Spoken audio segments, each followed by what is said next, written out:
ነገሩን እሞክራለሁ። ቡና ጠጡንም እሞክራለሁ። ተቀጥሮ መስራቱን እሞክራለሁ። ምንድን ነው ሀያት የምትፈልጊው? በግልጽ ይህንን ነው የምፈልገው በይ። አንዴ ለመጨረሻ ጊዜ ማስታወቂያ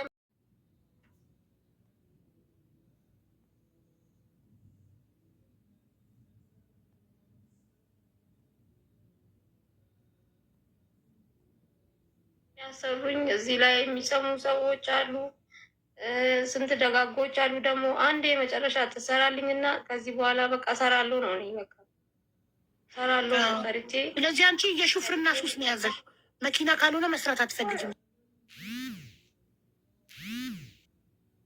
አንዴ ለመጨረሻ የጋራጁን 180,000 ክፈሉልኝና መኪና የተሰርታ ትውጣ። በቃ እኔ የምፈልገው መኪና መንዳት ብቻ ነው። ሌላ ስራ አልሰራም ነው አይደለም። ማስታወቂያም ቢሆን ለምኛ ያለም ወይ ሰው ረድቶኝ ያለም በቃ ማስታወቂያ ማሰራት እንኳን ይኸው 200,000 ገብተዋል አካውንቴም። በቃ ማስታወቂያ እንኳን አሰርቶኝ ስራ በቃ ስራ አሰርቶኝ ማሬማ። እኔ እኮ በጣም የምትገርሙ ነገር እርዳታ ፈልጋችሁ የመጣችሁ ሰዎች ሁሉ ማስታወቂያ ስትሉ፣ አንድ የቢዝነስ ባለቤት ማስታወቂያ የሚያሰራው ቫይራል ያለውን አካውንት መርጦ ይሄ ሰውዬ ቢሰራልኝ ሰክሰስፉል ሆናለሁ ብሎ ያም ሰው ገንዘቡን ለፍቶ ደግሞ አምጥቶ ነው ከፍሎ ማስታወቂያ የሚያሰራው። ማስታወቂያ እርዳታ አይደለም። ገባሽ? አንድ ሰው ማስታወቂያ ቲክቶክን ገምግሞ አይቶ ማን ጋር ባሰራ ነው ቢዝነሴ ስኬታማ የሚሆነው ብሎ አስቦ ነው የሚያሰራ። እኔ ለመዳም ቅመሞች ለእኔ ቢጤዎች ጥያቄ ያለኝ ማለት ነው። አያቸው ለእንደዚህ አይነት ጥጋበኛ ብራችን በትነን በኋላ በነሱ መልስ ወላሂ በጣም ነው የሚያቃጥለው። በነገራችን ላይ መቼም ስልክ በእጃችን አለ። ስልክ ጠላታችን ነው። በስልክ ነው መተው ወደ እርዳታ የሚገቡት። በስልክ ነው መተው ኪሳችን የሚበዘብዙት። መጀመሪያ እችን የረዳት አካል ወላሂ የመዳም ቅመሞች እናንተ ብራችሁን እንዳቃጠላችሁ አስቡት። እንዳቃጠላችሁት ማለት ነው።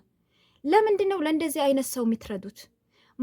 መረዳት ያለባቸው እኮ ኢትዮጵያ ውስጥ በህመም ተሰቃይተው ሰርቶ መብላት የማይችሉ በጣም በጣም የሚያሳዝኑ እኮ አሉ። አሁን እቺ እኮ ዘመናዊ ሌባ ማለት ናት። እችኛዋ ዘመናዊ ሌባ ነው። አንደኛ አሁን በአሁኑ ሰዓት ምንድን ነው አንድ በልጇ ትለምናለች፣ ሁላችንም አይተናል። ሁለተኛ ደግሞ ልጇን ለሰው ሰጠዋለሁ እያለች ታስፈራራለች። እንዴ እኛ ውለጅ ያላልናት አላስገደድናት። የእናትነት ስሜት ለሷ ካልተሰማት እኛ ማነን? በሷ ህይወት እኛ የመዳም ቅመሞች ማነን? እባካችሁ የመዳም ቅመሞች እህቶቼ ወላሂ ብራችንን ለማን እንደምንሰጠው እንወቅ። አሁን እሷ ምስኪን መስላ ነበረ ያቀረበችው።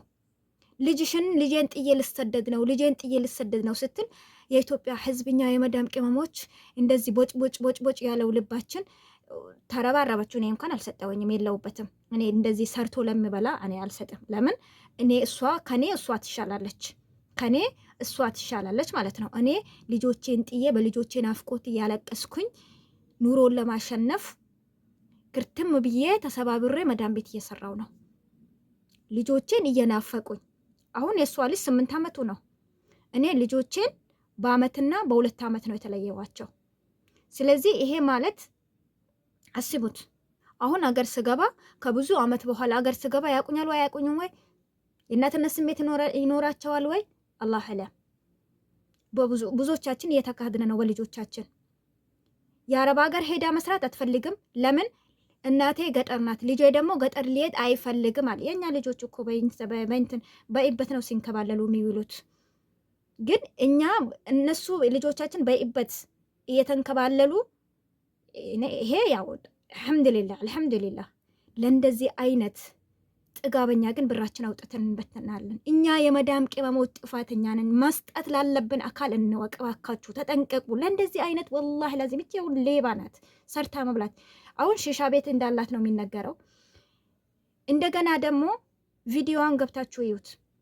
ቤቷን ገብታችሁ ቢታዩ ቲክቶክ ላይ ቤቷን ገብታችሁ ቢታዩ አንዴ በትላልቅ ሞል በሆቴል ገብታ ጁስ አምቡርገር ምናምን መዝናኛ ቦታ እንደዛ ስትሄድ ነው የምናያት።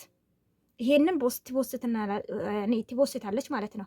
አያችሁ፣ በሰው እጅ የተረዳ ሰው፣ ትላንትና የሰው እጅ የገረፈው ሰው ኑሮን ቀና አድርጎ ኑሮን አሸንፎ የተሻለ ስኬትን ማሳየት አለበት እንጂ እንደዚህ መንዘላዘል አይደለም።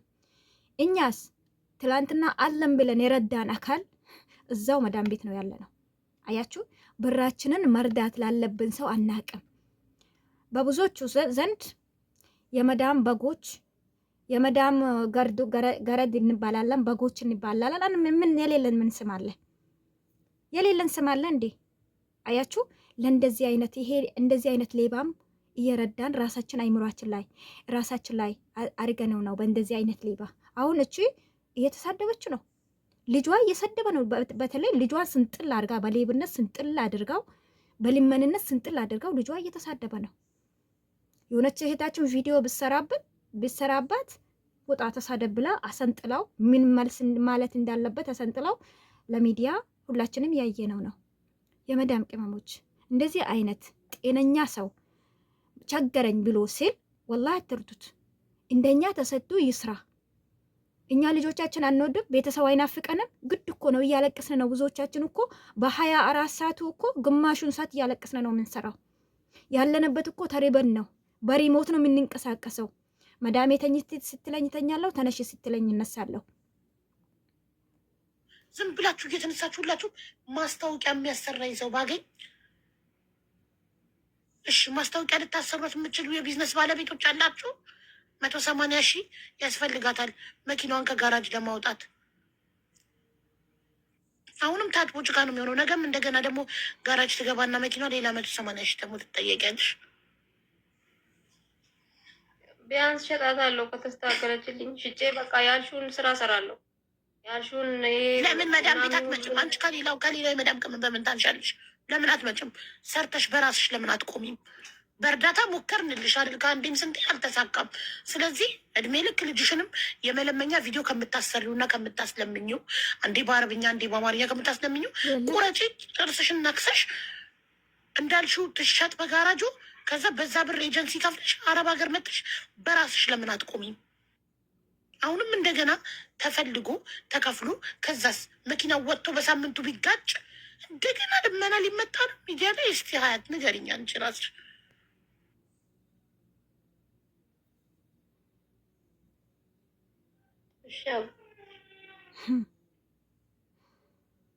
በጣም ነው እኮ የሚገርመው። አንቺ ወስነሽ ንገሪኝ ራስሽ። አካውንትሽን ባዮች ላይ ያስቀምጠሻል? አስቀምጫለሁ።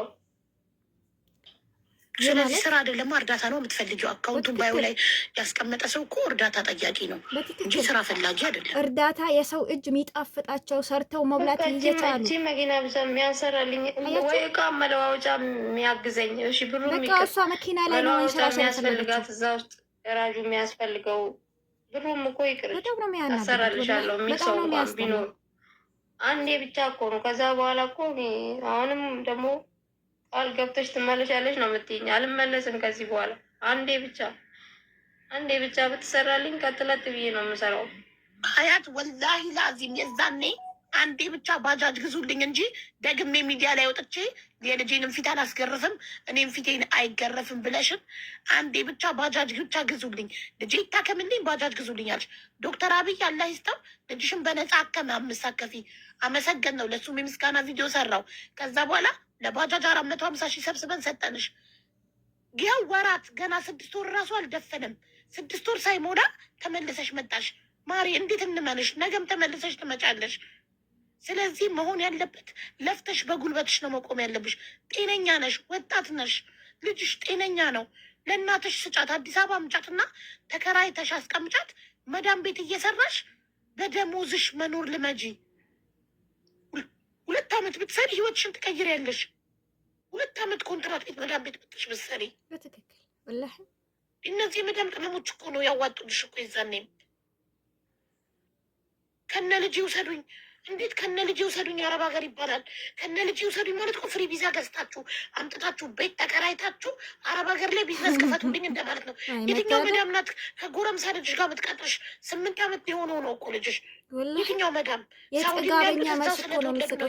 መልሷ እኮ ነው መዳም ቤት የሚሰሩት። እሱንም የመላኪያ ልጃቸውን ወደ ኢትዮጵያ ለመላክ ብር እስከሚያጠራቅሙ ድረስ ነው። ህፃን ልጅ አዝለው ፎቅና ምድር መዳም ቤት አፈርድ የሚበልጠው የሚሰሩት። አንቺ መተሽ ሰርተሽ ካላየሽው ድካሙን ስለማታውቂው ሀያት እኛ ልንተባበርሽ የምንችለው አረብ ሀገር መተሽ እንድትሰሪ ብቻ ነው። ያንን መኪና ብሩ ከሰረ የባጃጁ ብር ጦሳችን ይውሰድ። መኪናው ለጋራጁ ሽጠሽ ያወጣው ነው። ጠርጌ አበላሻለሁ። እንስትሮም ጠርጌ አበላሻለሁ። የትም መሄድ አልፈልግም።